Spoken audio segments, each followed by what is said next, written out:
There's this feeling, right? This unique kind of freedom you only get on two wheels when you're crossing state lines, watching the world change around you. That moment you smell, I don't know, pine forests giving way to salt air near the coast. Oh, yeah. It's intoxicating. But, and here's the catch, that incredible feeling of liberty, it's totally earned. Earned how? Well, long-distance motorcycle travel, whether you're, aiming for a massive solo trip or just a few hundred miles with friends, it demands real structured preparation. A great trip isn't just about getting there, it's about how smoothly, how safely you handle whatever the road throws at you. Okay, so our mission today is basically to boil down the wisdom from seasoned riders. We're going to move past the usual checklist and really pull out those essential nuggets for staying safe, staying comfortable, and keeping your head in the game. Exactly. It's about finding that planning structure that actually enables the freedom, the spontaneity. Makes sense. It's not just about having the right gear, it's having the right mindset, too. Precisely. Awareness mindset, that's what elevates a trip. So let's dive into the specifics that take your prep from basic to, well, expert level. The things that cut down stress so you can actually enjoy the ride. All right, let's start with the route, the foundation, you could say. The first big idea is planning it, obviously, but crucially, leaving some room for adventure. It's not about a rigid minute-by-minute schedule. No, definitely not. It's more like a flexible game plan. And a key part of that is managing your mental load. The sources are pretty clear about daily mileage goals. Right, the 250 to 400 miles thing. Yeah, somewhere in that range. But the real insight there isn't the number itself. It's about understanding your own, decision fatigue threshold. Yeah. 400 miles, that's often pushing it, even for experienced riders. So after that point, you start making poorer choices just because you're tired. Exactly. Mentally exhausted. And if you hit heavy traffic or winding mountain roads, you have to adjust that number downwards for safety. That totally reframes it. It's not just the bike's limit, it's your brain's limit. Okay, what about logistics?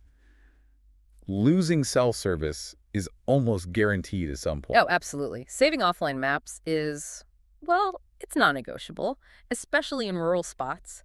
And you need backup fuel stops plotted out. Like, know where the next two places are. Ideally, yes. Especially if your bike hasn't got a huge range.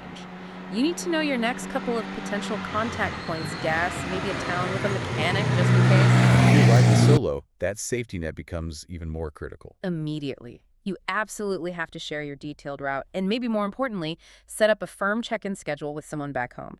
Give them enough info so if you miss a check-in, they know roughly where to start looking. Okay, so all that structure, that prep, it allows you to relax and actually enjoy things. That's the whole point. It lets you embrace the experience. The best trips aren't rushed. When you know you've got gas sorted and a place to sleep lined up, you've got the mental bandwidth to stop for that amazing view or grab lunch at a local diner, Meet people. So it becomes about collecting moments, not just clicking off miles. Got it. But the best plan falls apart if the bike does. Let's talk hardware. A long trip really tests a machine, doesn't it? It absolutely does. It will ruthlessly expose every single weakness. So prepping your bike beforehand isn't optional, it's mandatory. And meticulous, days before you leave. We're talking more than just kicking the tires. Oh, much more. Yeah, check pressure, sure, but measure the tread depth. Seriously, if you start a long trip with less than, say, 60% tread left, you're gambling on meeting a new tire halfway through. Check brake pads, obviously, but also look closely at the brake lines. For what? Cracks. Tiny microfissures. Long rides mean constant vibration and things can fatigue. Same with bolts. Check anything critical isn't vibrating loose. Change the oil if it's close to due. It's all about preventative maintenance. That brake line detail. That's exactly the kind of nugget we're after. The stuff people miss. Okay, what about carrying spares? Beyond a basic toolkit. Right, toolkit, tire repair kit, definitely. But think about redundancy for, structural emergencies. Some sources recommend carrying specialized metal epoxy like JB Weld. Really? For what? If you crack an engine case or maybe puncture a radiator way out in the sticks, that putty could honestly be the difference between a couple of hours delay and being stranded for days waiting for a tow. Also, spare fuses and bulbs. Electrics can be temperamental, especially on older bikes. Good point. Okay, bike prepped. Next layer. Mm-hmm. Luggage. Pack smart, pack light, pack waterproof. Everyone says pack light, but the smart and waterproof bits. They often get messed up, yeah. Yeah. Smart means thinking about materials. Weatherproof layers are essential. And your base layers, crucial. Avoid cotton like the plague. Why cotton? It just absorbs moisture, sweat, rain, and holds it.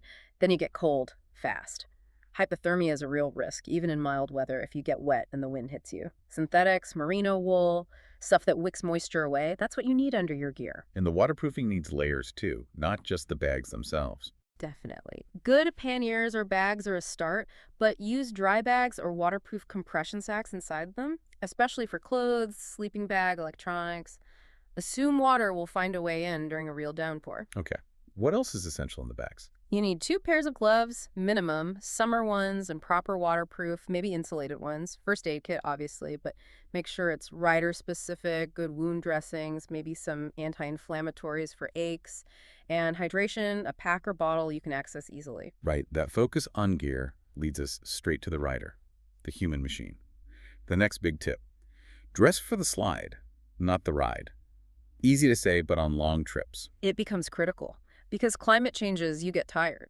Protective gear isn't just about crashing, it's about focus. You need CE-rated jacket and pants. That rating means tested abrasion resistance and impact protection. Have good gear's more comfortable, right? Way more comfortable if it fits well and has good ventilation. Yeah. And comfort boosts focus. If you're not constantly fidgeting because you're too hot, too cold, or damp, you're paying more attention to the road, that prevents accidents. Comfort equals focus.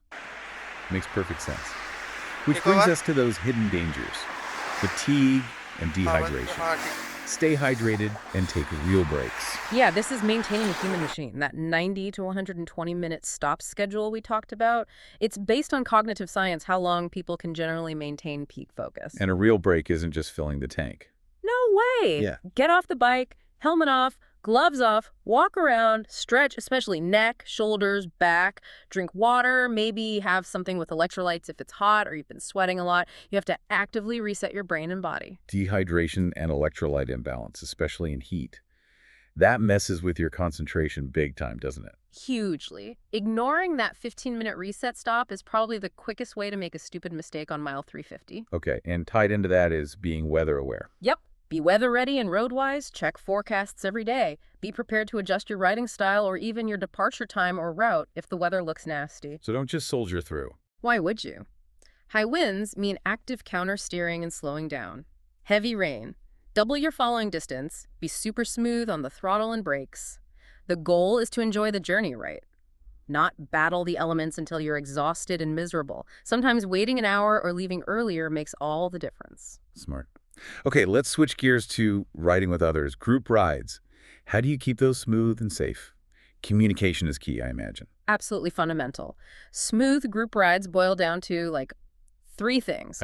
Respect, spacing, and clear, pre-agreed communication.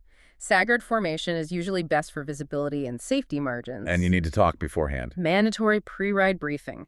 Go over hand signals. If people have Bluetooth communicators, make sure they're paired and working. Decide on fuel stop frequency, whose bike has the shortest range, and pace. And crucially, pick regroup points in case you get separated. Because you probably will get separated in traffic or something. It happens. But the golden rule, the absolute non-negotiable rule of group riding: ride your own ride. Meaning don't get pushed beyond your limits. Never. Don't feel pressured to keep up with a faster rider. Don't take corners quicker than you're comfortable with. Respect everyone's individual.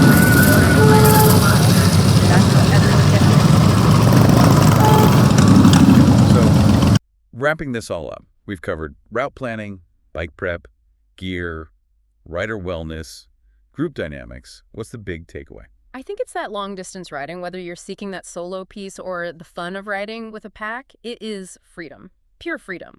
But it's a freedom that's totally earned through smart, detailed prep. Gear up right, respect the road, manage the weather, stay alert by looking after yourself. Do all that and every trip becomes more than just a ride. It becomes a story you'll want to tell. Plan smart, gear up, respect the road, stay alert. The code that unlocks the highway. Okay, final thought. We talked a lot about the bike and the road, but kept coming back to fatigue, hydration, keeping the rider functional every couple of hours. So thinking about that, beyond the obvious first aid kit, what specific piece of non-motorcycle personal gear might be unexpectedly crucial for maintaining that sharp mental focus over a long 400-mile day, especially on multi-day trips, something just for you, the rider's well-being?